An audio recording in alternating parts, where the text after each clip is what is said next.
नमस्कार। अब देख रहे हैं देश की सच्चाई तक नहीं, और हम हैं आप सबके छोटे भाई प्रेम कुमार प्रेमी। और आपको बता दें कि देश की सच्चाई तक न्यूज़ में हर एक अपडेट आप सबके बीच आते रहता है। भोजपुरी हो या हिंदी हो, हर एक अपडेट आप सबके बीच आते जाते रहता है। उसके बीच आप सबको बता दें कि अगर देश की सच्चाई तक चैनल को सब्सक्राइब नहीं किया है तो सब्सक्राइब कर लीजिएगा।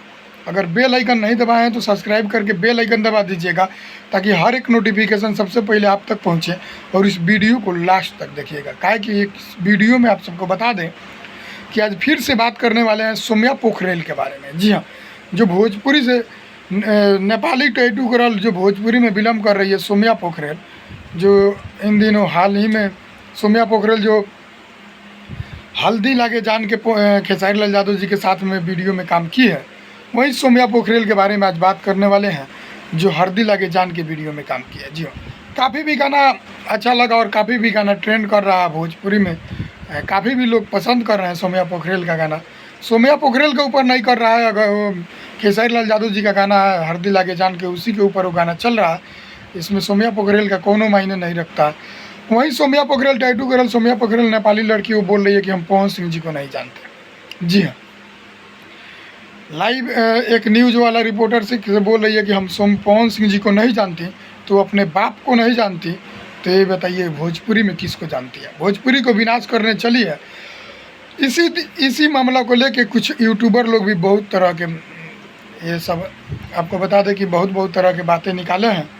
लेकिन एक ऐप्स चला है जो किसी का एमएमएस वायरल हो सकता है, मेरा भी हो सकता है, आपका भी हो सकता है, हर किसी का एमएमएस वायरल हो सकता है। तो ये भोजपुरी में ज़्यादा बड़बड़ा रही है, तो इनका भी एमएमएस वायरल कर दिया गया है। जी हाँ, कुछ यूट्यूबर जो ज़्यादा जानकार हैं ऐप्स के बारे में, तो उस ऐप्स में चेहरा काट के लगा दिया जाता है। ऐसे करके उस ऐप से किसी के साथ एमएमएस वीडियो बन सकता है, यानी सेक्सी वीडियो बन सकता है। तो आपको बता दें कि जो है कि इनका भी एमएमएस वीडियो वायरल कर दिया गया है। अब किसके थ्रू किया गया है हमको मालूम नहीं है, कौन बनाया। बहुत ज़्यादा जानकार लोग ही इस वीडियो को बनाए होंगे, ताकि इसमें जो है कि बहुत ज़्यादा मेहनत लगा होगा उस वीडियो को बनाने में। तो ये हमको मालूम नहीं है, लेकिन जैसे भी हमको न्यूज़ पता चला इस वीडियो को बनाया, तो इसीलिए हम ज़्यादा बोलते हैं कि काम पे ज़्यादा ध्यान दो और ज़्यादा बड़बड़ाओ मत, ज़्यादा उछलो मत, काहे कि ये स्टेडियम गिरने में टाइम नहीं लगता है। तो वही है जो खेसारी लाल यादव जी के साथ में एक बार काम किया और दोबारा काम हमको लग रहा है कि फिर मिला होगा, लेकिन बहुत जल्द तुम्हारा स्टेडियम गिर जाएगा। तो इस सब बात पर ध्यान देने की ज़रूरत नहीं है। और मेरे वीडियो को शेयर कीजिए और मेरे वीडियो को लास्ट तक देख रहे लाइक ज़रूर कीजिएगा, और मेरे चैनल देश की सच्चाई तक सब्सक्राइब जरूर कीजिएगा। सब्सक्राइब करके बेल आइकन जरूर दबाइएगा अपना।